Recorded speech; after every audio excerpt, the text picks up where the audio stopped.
नाम क्या है? आदमी पूछता है आदमी से, तेरा नाम क्या है? ये है वो नाम। आपकी कोई पहचान नहीं अगर आपका नाम नहीं। आदमी आदमी आदमी आदमी, इतने आदमी हैं, कैसे पहचान होगी? तो नाम से पहचान है। ये फलां कुमार है, फलां सिंह है, फलां है, फलां है। नाम लेंगे आप झट से खड़े हो जाएंगे। उसी तरह जिसने सारी सृष्टि को बनाया है, सारी खलकत को बनाया है, देव महादेव को बनाया है, ब्रह्मा विष्णु महेश को बनाया है, सारी सृष्टि को बनाया है और अपना नूर आत्मा देके सबको जिंदा कर दिखाया है, उसका भी कोई नाम है। उसको नाम से बुलाया जाता है। भगवान, गॉड तो सभी को कहा जाता है। जो देव फरिश्ते हैं उनको भगवान कहा जाता है। जैसे आदमी आदमी, वैसे भगवान भगवान बहुत सारे हैं। भगवान कहने से कैसे आएगा कोई? उनकी अलग पहचान है। हर किसी का कोई ना कोई मूल मंत्र है। विष्णु जी है, ब्रह्मा जी है, शिव है, सभी के मूल मंत्र है। तो उसी तरह जिसने सारी सृष्टि को बनाया है, जो मुक्ति का दाता है, सच्चा मोक्ष दे सकता है, यानी जीते जी गम दुख दर्द चिंता परेशानियों से मुक्ति और मरणोपरांत आवागमन जन्म मरण से मुक्ति, ऐसा जो ताकत है उसका भी एक नाम है। वो मूल मंत्र है जो कि सत्संग के बाद पीर फकीर मालिक के हुक्म से दिया करते हैं। वो उसका नाम है। वो आदमी का नाम नहीं, देव फरिश्ते का नाम नहीं। उस नाम से जब उसे पुकारते हैं तो वो चला आता है।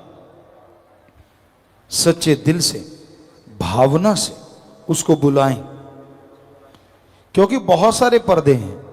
आदमी कहता है कि वो तो कण कण में, जर्रे जर्रे में, सारे धर्मों में लिखा है, उसको आवाज देने की क्या जरूरत है? वो तो हमारे अंदर है, हर जगह है। बिल्कुल वो आपके अंदर है, हर जगह है, लेकिन आपकी आत्मा ऐसे पर्दों से जो सूक्ष्म है लेकिन बड़े जबरदस्त हैं, उनमें कैद होकर रह गई है। काम वासना, क्रोध, लोभ, मोह, अहंकार, मन, माया, ये 7 पर्दे ऐसे जबरदस्त हैं, या यूं कह लें 7 दीवारें हैं जिसमें आत्मा कैद हो गई। भगवान पास बैठा है लेकिन वो पर्दों की वजह से वो नजर नहीं आ रहा। आवाज देते हो, उन पर्दों से बाहर नहीं जाती। तो जब आप गुरु मंत्र, वो नाम ले लेंगे, उसको बाय नेम पुकारेंगे, तो ये पर्दे धीरे धीरे गिरते जाएंगे, टूटते जाएंगे। कई लोग कहते हैं मैं सच्चे दिल से उसका नाम पुकारा, फिर वो बोला क्यों नहीं? ऐसा नहीं। आपके वो 7 पर्दे टूटने में देर है, फिर तो आपको बस जरा सा पुकारने की जरूरत पड़ेगी, यानी सेकंड के 100वें हिस्से में वो सुन लेगा। इतना जबरदस्त है वो मालिक। पर जिस मक्कड़ जाल में आप कैद हैं, वो 7 के चक्रव्यूह में जो आप फंसे हुए हैं, उनसे निकलने के लिए एक बार उन पर्दों को हटाना होगा, एक बार उन पर्दों को तोड़ना होगा, और वो पर्दे जरूर टूटेंगे, वो पर्दे जरूर खत्म होंगे।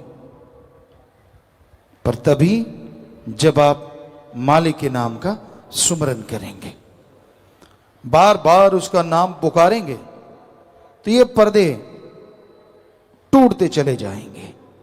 फिर आत्मा और परमात्मा के बीच कोई पर्दा नहीं रहेगा। बेपर्द वो मौला, वो राम, सतगुरु, अल्लाह, वाहिगुरु नजर आएगा। पर जब तक पर्दा नहीं टूटता, सुमरन करना होगा। कैसे टूटेगा, कितनी देर में टूटेगा, ये तो आपकी भावना पे निर्भर है। सर्वोत्तम भावना, बैराग में तरीके से तड़प के पुकारोगे अगर, तो हो सकता है पर्दा कुछ मिनटों में टूट जाए। और अगर सुमन कर लिया, फिर बुरे कर्म कर लिए, फिर सुमन कर लिया, फिर ठगी बेईमानी भ्रष्टाचार बुरे कर्म करते रहे, तो पर्दे तो नहीं टूटेंगे लेकिन आत्मा कुछ हद तक आजाद रहेगी। बुरे कर्म छोड़ने से ये पर्दे टूटने शुरू होंगे, या दूसरे शब्दों में इन पे कंट्रोल आना शुरू होगा। मन दौड़ने से रुकेगा, काम वासना क्रोध लोभ मोह अहंकार से आप बच पाएंगे। तो इन पर्दों को हटाने के लिए जरूरी है आप सत्संग में आए और सत्संग में संत पीर फकीर जो मालिक का नाम बताते हैं उसका अभ्यास करें। धर्मों में यह लिखा है, आदमी का पहला काम, पहला कर्तव्य, पहला फर्ज ओम हरि अल्लाह वाहिगुरु गॉड खुदा रब की भक्ति इबादत करना है, उसका नाम लेना है, उसके नाम का जाप करना है। ये आदमी का पहला कर्तव्य है, पहला फर्ज है। इसलिए आप मालिक के नाम का सुमरन किया करें। अब आप निगाह मार के देखिए कितने के लोग हैं जो नियमानुसार मालिक का नाम लेते हैं। आप निगाह मारेंगे तो पता चलेगा बहुत कम लोग मिलेंगे जो नियमानुसार परमात्मा का नाम लेते हैं। कहते जी टाइम नहीं मिलता। आपके पास खाने का टाइम है, पीने का टाइम है, घर परिवार बनाने का टाइम है, धन दौलत जमीन जायदाद के लिए ठगी कैसे मारूं, बेईमानी कैसे करूं, रिश्वत कैसे लूं, दूसरे की जेब कैसे काटूं, दूसरे का सामान कैसे दबाऊं, दूसरे की मजबूरी का फायदा कैसे उठाऊं, किसी को ब्लैकमेल कैसे करूं। सारी प्लानिंग के लिए टाइम है। टाइम नहीं है तो ओम हरि अल्लाह वाहिगुरु का नाम लेने के लिए क्यों नहीं है टाइम? ये सब आपके बहाने हैं। टाइम है, ये आपका भ्रम है जो आपने बना रखा है, या यूं कहीं ये मन का जवाब है जो आपने तैयार कर रखा है। मेरे पास तो टाइम नहीं है। सब झूठ, 100% झूठ। सबके पास टाइम है। भगवान का नाम कोई रस्साकसी तो है नहीं जिसके लिए प्रैक्टिस करनी पड़ेगी। भगवान का नाम तो कोई गेम तो है नहीं जिसके लिए पहले अभ्यास करना पड़ेगा। सीधा नाम लिया और जुबान से शुरू हो गए, बस। ना प्रैक्टिस की जरूरत है, ना कोई पहले शरीर बनाने की जरूरत है, ना घर परिवार छोड़ने की जरूरत है। आप जीभा से, ख्यालों से मालिक का नाम ले सकते हैं। फिर टाइम का क्या चक्कर है? सफर कर रहे हैं, गाड़ी में बैठे हैं, गाड़ी चलती जाएगी और जीभा नाम के नाम में लगी रहे। हाथ कारबल और ध्यान रब यारबल, आसान सा काम है। आप काम धंधा हाथों से पैरों से करते रहिए और जीभा से ख्यालों से मालिक का नाम लेते रहिए, कोई दिक्कत ही नहीं है। तो भाई उस प्रभु के नाम से सब डरते हैं। हम जब छोटे होते थे, कोई काग आके बैठ जाता था, कौआ, तो उसको परिवार वाले या जो भी भाई लोग होते थे तीर तीर तीर करते और वो भाग जाता था। तो राम नाम से तो लोग ऐसे डरते हैं जैसे तीर से कौआ डरता है। पता नहीं चक्कर क्या है, राम नाम वालों से इतनी क्यों जलन है, क्यों दर्द है। राम नाम किसी का कुछ बिगाड़ता नहीं, राम नाम तो संवारता ही संवारता है, भले काम करवाता ही करवाता है। तो राम नाम से जुड़ो, मालिक की भक्ति इबादत करो।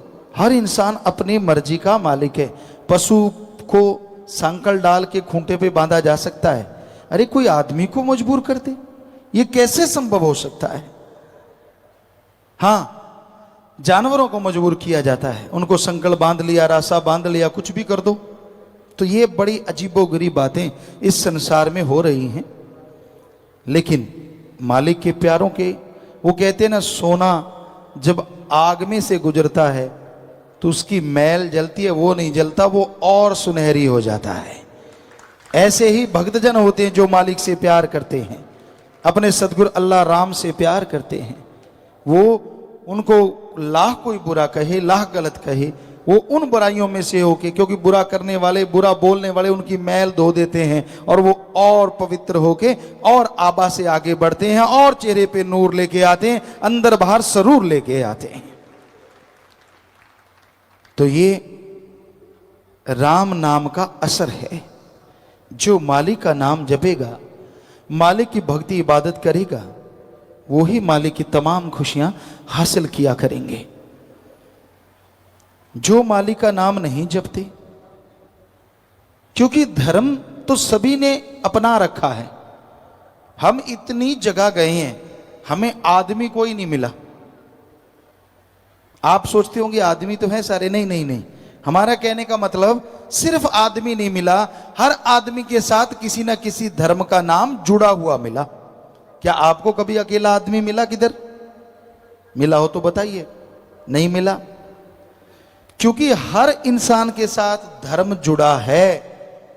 तो फिर ये बताइए, किस धर्म में लिखा है कि अल्लाह वाहिगुरु राम का नाम नहीं जपना? बताओ किस धर्म में लिखा है? सब धर्मों के पहले शब्द हैं ओम, हरि, अल्लाह, वाहिगुरु, गॉड, खुदा, रब का नाम जपो। ये आपका पहला फर्ज है, पहला कर्तव्य है, पहला एम है, पहला लक्ष्य है। हर धर्म में ये लिखा है। और फिर भी जो मालिक का नाम नहीं जपते, कहते हैं जी हम धर्म को मानते हैं, हमारा फलां धर्म है। कैसे माने कि उनका वो धर्म है? वो तो सिर्फ दिखावा कर रहे हैं। अगर वाकई में आप धर्म से जुड़े हैं तो धर्म पे अमल करना भी सीखिए, धर्म को मान के देखिए। अगर धर्म को मानोगे, जो धर्म में लिखा है आपको ना मिले तो हम आपको गारंटी देते हैं, धर्मों में जो लिखा सही लिखा है, सब मिलेगा। पर धर्मों पे अमल करने से, सिर्फ बातें करने से, दिखावा करने से कुछ हासिल होने वाला नहीं है। जैसे एक बाप है और उसके दो बेटे हैं। उदाहरण के तौर पे बाप कहता है, लेटा हुआ है, एक बेटा उसके पास है और वो बेटा हाथ जोड़े खड़ा है। क्या कहता है? बड़ा श्रद्धा, बड़ी भावना, हे पिताजी मैं आपसे बहुत प्यार करता हूं, हे पापा, हे बापू मैं आपसे बहुत मोहब्बत करता हूं। बाप कहता है ठीक है पानी पिला। वो बच्चा हिलता नहीं, नहीं पिताजी मैं तो आपसे बहुत प्यार करता हूं, मैं आपके बिना जिंदा नहीं रह सकता। बाप कहता है अरे पानी चाहिए, नहीं हिलता। पिताजी मैं तो बहुत प्यार करता हूं, मैं तो आपसे बहुत मोहब्बत करता हूं, आपके बिना जी नहीं सकता। बाप फिर चिल्लाता है मुझे पानी चाहिए। दूसरा बेटा बाहर गया होता है, उसको वहां आवाज सुनती है, वो दौड़ा चला आता हांफता हुआ, पानी का गिलास भरता है, अपने बाप को देता है, पांव के हाथ लगाता है, चला जाता है। अब आप बताइए, आप बाप हैं, दोनों में से आपको किस पे ज्यादा प्यार आया? उस पे जो हाथ जोड़ के श्रद्धा से कह रहा है आप मेरे बड़े प्यारे हो, मैं आपके बिना जी नहीं सकता, या उस पे जिसने दूर से आपकी आवाज सुनी और आपको पानी पिलाया, पांव के हाथ लगाए, चला गया, बोला कुछ भी नहीं? तो सीधी बात है उस पे जिसने पानी पिलाया। तो ऐसे हैं धर्म। धर्म को लोग, आप धर्म तो धर्म है जी, वाह जी वाह, माथा टेक लिया, सिर झुका दिए, कपड़े पहन लिए। ये है वो बेटा जो पास खड़ा कहता है मैं तेरे से बहुत प्यार करता हूं, मैं तेरे पे आशिक हूं, मैं तेरा फला हूं। अब एक बेटा ये सब अड़ंग बड़ंग नहीं करता, लेकिन धर्म की बात सुनी और सुन के अमल करना शुरू कर देता है। तो बताइए धर्म बनाने वाले और भगवान किस पे खुश होगा? जिसने सुन के अमल करना शुरू कर दिया, क्योंकि उन्होंने लिखा इसलिए कि लोग अमल करना शुरू करें और जिंदगी में खुशियों से माला माल हो जाएं। तो भाई धर्म को अगर कोई मान ले तो दुख नहीं आते। दिखावा ना करो, ढोंग पखंड ना करो। दिखावा करने से धर्मों में लिखा रहमो करम, दया, कृपा, दृष्टि नहीं मिलेगी। अगर आप कृपा दृष्टि के पात्र बनना चाहते हैं, अगर आप प्रभु के नाम के काबिल बनना चाहते हैं, तमाम खुशियां हासिल करना चाहते हैं, तो आप प्रभु के नाम का जाप किया करो। दिखावे की जरूरत नहीं है। जैसे मर्जी कपड़े पहनो, अरे जंगलों में नंगे रहने वालों को भी भगवान मिल जाता है। कपड़ों से उसको कोई लेना देना नहीं। आपकी पसंद, बनैन पहन लो, कच्छा पहन लो, कुर्ता पजामा पहन लो, धोती चादरा पहन लो, भगवान को इन चीजों से क्या लेना देना है। भगवान के लिए तो अंत्यकरण साफ चाहिए, अंदर छल कपट ना हो और जुबान पे किसी के लिए बद्दुआ ना हो। जुबान पे राम का नाम हो और अंदर सबके लिए भले की भावना हो। उसको भगवान बहुत जल्दी दर्शन दिया करते हैं और कृपा दृष्टि से माला माल कर देते हैं। जो मर्जी कपड़े पहनो, जैसा मर्जी पहनावा रखो, हाँ समाज हमारी जो संस्कृति है उसको ध्यान में जरूर रखो, बस इतना ख्याल रखो। मानस जन्म पाके व्यर्थ ही खोया, काम किया खाया फिर रात को सोया, हो गर्भ में इकरार किया नाम को बिसार दिया। मानस जन्म, सर्वोत्तम शरीर। किस लिए सर्वोत्तम? खाना पीना, बाल बच्चे पैदा करना, घर परिवार बना लेना, ये तो पशु भी करते हैं। फिर किस लिए सर्वोत्तम? साइंस के नए नए साधन, पंखे हैं, कूलर हैं, एसी है, माइक्रोफोन है, और नेट मीटिंग आजकल कहीं बैठे कहीं के कहीं दिख रहे हैं, बातें कर रहे हैं, रॉकेट है, हवाई जहाज है, कुछ क्या से क्या बन गया। कहते शायद इसलिए सर्वश्रेष्ठ आदमी को कहा संतों ने। नहीं नहीं, साइंस में सुख सुविधा इतनी बना दी, खात्मा भी तो साइंस ने तैयार कर रखा है। आज देखो तो हाइड्रोजन, एटम, परमाणु, अणु और पता नहीं कौन कौन से बम बनाए जा रहे हैं। प्यारी सासंग जी, जिनको मालूम नहीं होता, पढ़े लिखे तो सब जानते हैं, पर कई गांव से आते हैं, देहात से आते हैं, उनको पता ही नहीं होता एटम परमाणु क्या भला है। वो जब बम छोड़ देते हैं तो मान लीजिए कोई ऐसा बम छोड़ दिया तो 100 किलोमीटर तक, कहीं भी बम फेंका उसके 100 किलोमीटर तक या 50 किलोमीटर तक जो हवा है वो आग से भी कई गुना बढ़ के गर्म हो जाती है, और जो चीज भी उसमें आती, ईंटें हैं, पत्थर हैं, सब कुछ पिघल के पानी बन जाता है। आदमी की तो बिसात क्या, कहाँ बचेगा? कुछ भी नहीं बचता, इतनी ज्यादा गर्मी हो जाती। ऐसा बम है वो, इतने लाखों करोड़ों को मार देता है। और उससे भी बड़े बड़े बन गए हैं, हाइड्रोजन है, अणु है, पता नहीं कौन कौन से बनाए जा रहे हैं। तो क्या इसलिए संतों ने कहा कि भाई तू साइंस में ऐसा कुछ करेगा, तू सर्वश्रेष्ठ है? नहीं नहीं, सिर्फ एक ही कारण है। ऐसा तो पशु आगे हैं अगर ऐसा देखा जाए। कारण वो ये है कि आदमी के शरीर में रह के जीवात्मा प्रभु अल्लाह वाहिगुरु राम का नाम लेके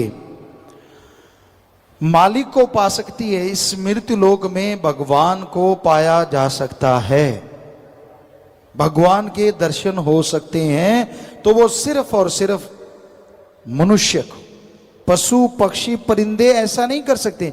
ये ऐसी बड़ी बात है जो इसके बराबर और कोई बात दुनिया में हो ही नहीं सकती कि कलयुग में मृत्युलोक में भगवान के दर्शन हो जाएं और मोक्ष मुक्ति मिल जाए। ये सिर्फ और सिर्फ मनुष्य कर सकता है, पशु पक्षी परिंदे घास फूस पेड़ पौधे कोई नहीं कर सकता। इसलिए संतों ने मनुष्य को सर्वश्रेष्ठ बताया हर धर्म में। अब आप देख लीजिए, एक तरफ तो धर्म का नाम है और दूसरी तरफ क्या आप ये काम करते हैं? क्या वाकई आप ये बात बताते हैं? सुमरण करते हैं, भक्ति करते हैं, इबादत करते हैं, राम का नाम जपते हैं? अगर नहीं तो आप सर्वश्रेष्ठ कहलवाने के हकदार कैसे हो गए? क्योंकि पशुओं के तो जीते जी मलमूत्र गोबर के काम आ जाती है, मरने के बाद हड्डियां चमड़ा सब काम में आ जाता है। आपका तो जीते जी ये सामान संभालने में लोगों को फिक्र लगा हुआ है कि आदमी का मलमूत्र कहाँ संभालेंगे, इतना बढ़ता जा रहा है। और मरने के बाद अलग से टैक्स लगता है, लकड़ियों का खर्चा अलग से है, बिजली का खर्चा अलग से है। ये तो सत्संग ही है मालिक के प्यारे, जो जीते जी भी काम आते हैं, जीते जी भी, किसी की जान बचाने में अपनी जान कुर्बान करने को तैयार हो जाते हैं, जीते जी गुर्दा देने के लिए तैयार बैठे हैं,